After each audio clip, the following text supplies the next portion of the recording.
Síndrome de Cartagener. El síndrome de Cartagener es una enfermedad genética heredable. Poca prevalencia en la población mundial y fue descrita en 1933. Es de carácter autosómico recesivo, lo que indica que ambos padres son portadores de la enfermedad. Si estos padres tienen un hijo o hija, este o esta será portador o portadora del síndrome de Cartagener desde su nacimiento. Se caracteriza por ser una triada clínica. En los factores son tres: el situs inversus, la bronquiectasia y la sinusitis. El situs inversus puede ser parcial o total.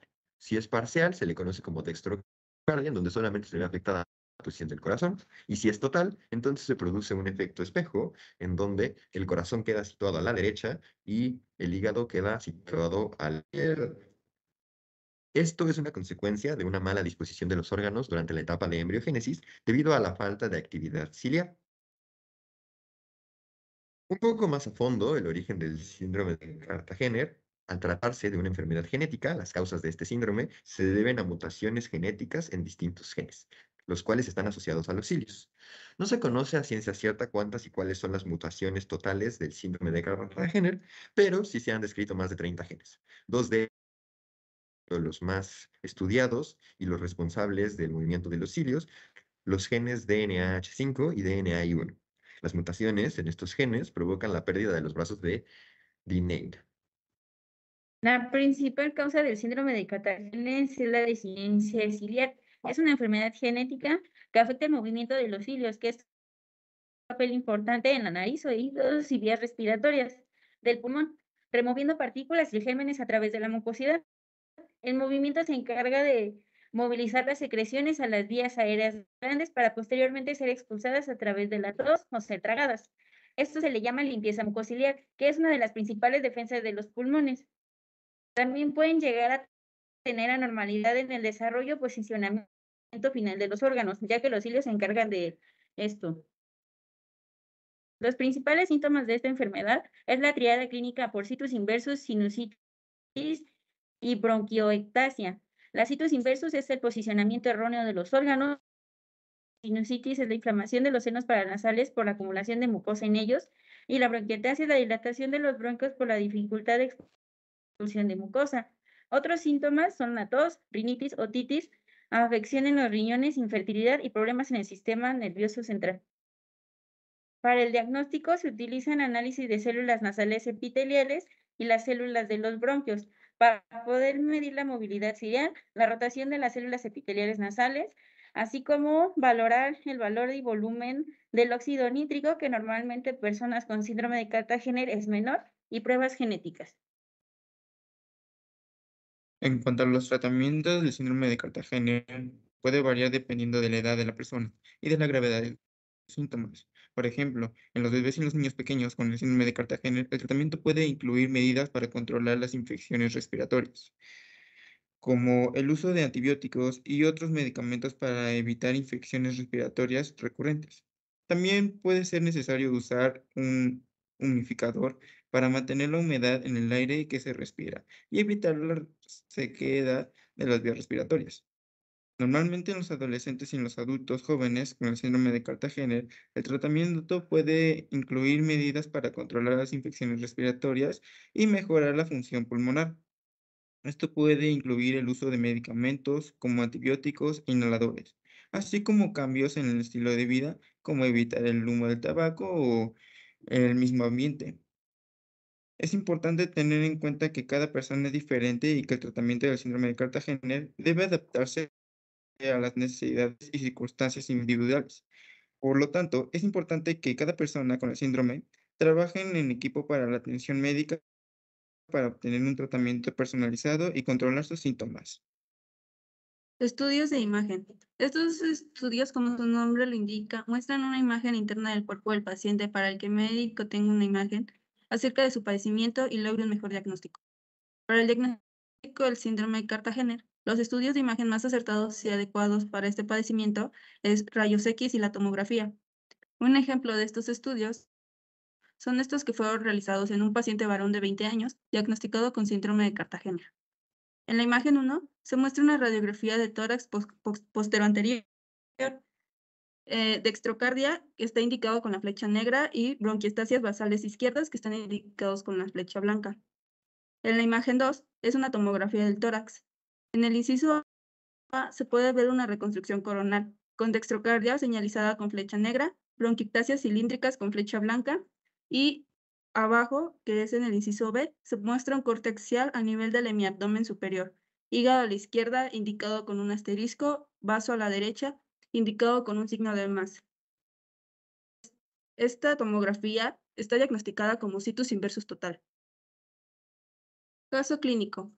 Llega una paciente femenina de 45 años, sin embarazos y con antecedentes respiratorias a repetición, sinusitis y otitis crónica desde los 14 años de edad.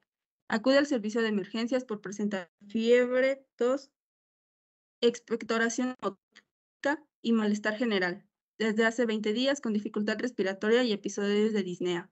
Durante su examen físico y la toma de signos vitales, muestra una tensión de 116,56, una frecuencia cardíaca de 85 por minuto, una frecuencia respiratoria de 26 por minuto y una temperatura de 38,2 grados centígrados. Presentaba edema de cornetes nasales y congestión nasal bilateral, orofaringe eritematosa y un goteo retronasal. El estudio radiológico de tórax reveló una infiltración inflamatoria en ambas bases pulmonares y lesiones de bronquiectasia, además de que presentaba dextrocardia. Eso se puede mostrar en la imagen 1, que es una radiografía del tórax. Es que en la imagen 2, que es una tomografía axial del tórax, evidenció bronquiectasias saculares y cilíndricas hacia ambas bases. Se muestra la silueta cardíaca y grandes vasos de tamaño adecuado, el ápex cardíaco a la derecha, y en las proyecciones del hemiabdomen superior, el hígado se localiza en el hipocondrio izquierdo. Mientras que en la imagen 3, siendo la tomografía axial de los senos paranasales con técnica de multicortes, se observa cómo había un engrosamiento de la mucosa de cornetes con obstrucción de las fosas nasales, una pobre neumatización de con engrosamiento de la mucosa de sus paredes, además de tener una ocupación parcial de las celdillas etmoidales y esfenoidales. Los senos frontales no estaban neumatizados, por lo que se la diagnostica con pansinusitis. En la ecografía abdominal se observan los órganos intraabdominales con distribución en espejo, y se diagnostica con síndrome de Cartagena. Conforme a los estudios de gabinete sobre las personas que han sufrido síndrome de Cartagena, hay varios estudios que han examinado el impacto de este trastorno en la salud de las personas afectadas. Por ejemplo, algunos estudios han encontrado a que las personas con este síndrome tienen un mayor riesgo a desarrollar la enfermedad pulmonar obstructiva crónica, es decir, EPOC, y otros problemas respiratorios a medida que envejecen. Otros han examinado que el impacto del síndrome de Cartagena en la fertilidad masculina han encontrado que algunos hombres con este trastorno tienen problemas para concebir hijos, debido a una disminución en la motilidad y en la cantidad de espermatozoides. Es importante tener en cuenta que cada persona es diferente y que el impacto del síndrome de Cartagena puede variar ampliamente. En cuanto a la prevalencia de la enfermedad y los diferentes síntomas que mencionamos anteriormente, primero tenemos que mencionar la bronquiectasia, que es una enfermedad la cual se presenta en 1 de cada 1000 nacimientos y que, como mencionaba anteriormente, es prácticamente la generación de mucosa y estancamiento de ella en los bronquios pulmonares. En cuanto a la disencia ciliar primaria, esta es la enfermedad más rara de todas las que se mencionaron anteriormente, ya que esta solamente se presenta en 1 de cada 15.000 a 30.000 nacimientos. En cuanto a la dextrocardia o situs inversus, podemos mencionar que esta se presenta a 12.000 personas. La sinusitis es una enfermedad bastante común y se presenta en un 15% de la población mundial anualmente. En cuanto al situs inversus totalis, esa enfermedad es un poco más extraña, pero sigue siendo bastante común para el promedio que estamos manejando, ya que solamente se presenta en el 15% de la población. Y la otitis media, finalmente solamente anualmente hay 10% de los casos presentados son de otitis media y 51% de estos son en niños menores a 5 años. Hablando ya de estadísticas referentes al Ecuador, podemos mencionar que fueron 7 casos clínicos con síndrome de Cartagena, en los cuales el 85% fueron mujeres y solamente hubo un paciente masculino, el cual presentó bronquiectasias, sinusitis sónica, repetición, y no presentó situs inversus ni infertilidad. En el caso de las mujeres, solamente la mujer de 19 años ubicada en Loja y la mujer de 27 años ubicada también en la región de Loja presentó infertilidad, el cual nos da a entender que la infertilidad no es un punto demasiado prevalente en esta enfermedad. Lo más prevalente podemos mencionar que sea las bronquiectasias, es la sinusitis crónica y la otitis a repetición. Y el situs inversus tendría que ser bastante común, pero hay un 50% de posibilidad de que no presente la persona.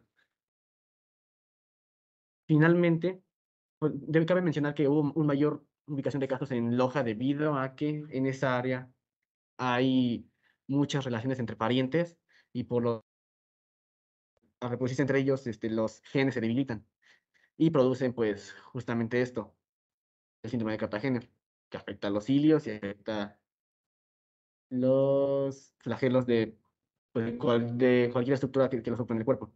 Por eso es posiblemente infertilidad. En el caso de los hombres es porque el flagelo ubicado en el no tiene movimiento completo o simplemente no se mueve.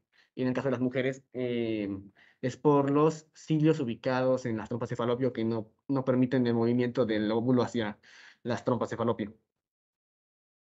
A modo de conclusión, sabemos que el síndrome de Cartagena es una enfermedad genética heredable, la cual tiene una poca prevalencia. Sin embargo, han sido muchos los esfuerzos para estudiarla, ya que tiene síntomas y signos bastante definidos y a muchas de las estructuras y a muchos de los sistemas del cuerpo.